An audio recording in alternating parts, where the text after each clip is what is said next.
Retrouvez Clubhouse avec parionsweb.fr. FDJ.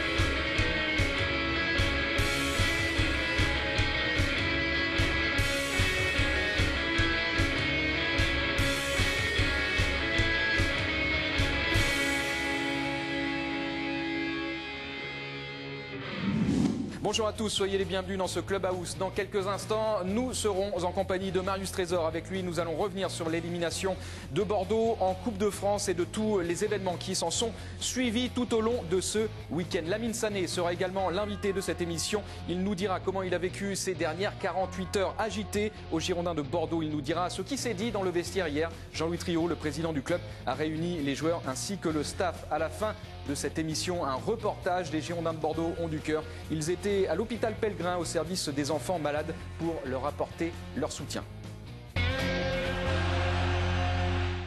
Voilà pour parler de l'élimination de Bordeaux face à Angers en 16e de finale de la Coupe de France. Marius Trésor nous a rejoint sur le plateau du Clubhouse. Bonjour Marius.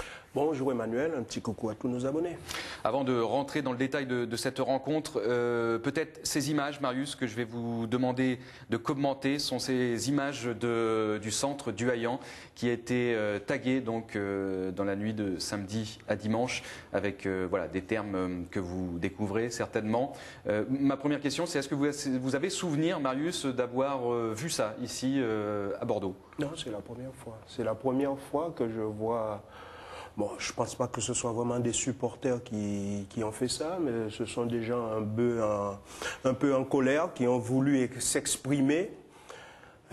Malheureusement pour les joueurs, nous sommes en démocratie, donc c'est difficile de mettre quelqu'un qui puisse surveiller toute la nuit ce qui peut se passer, mais je dirais que les supporters, la plupart du temps, ont la mémoire très courte. Eux, ils vivent les choses du jour au lendemain.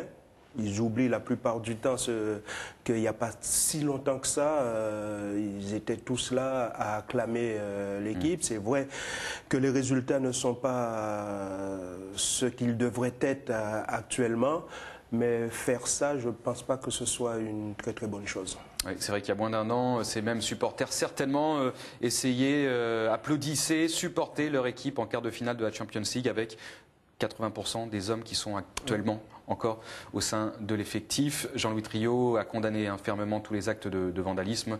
Le club comprend le dépit des supporters, mais ne peut cautionner en aucun cas tout ce qui est vandalisme, tel que vous venez de le voir sur ces images. Et un dépôt de plainte d'ailleurs a été déposé. Marius, on va revenir sur cette rencontre. On va voir les actions angevines principalement, mais aussi les actions bordelaises. 48 heures après cette défaite, quel est votre sentiment? C'est de l'amertume, c'est logique.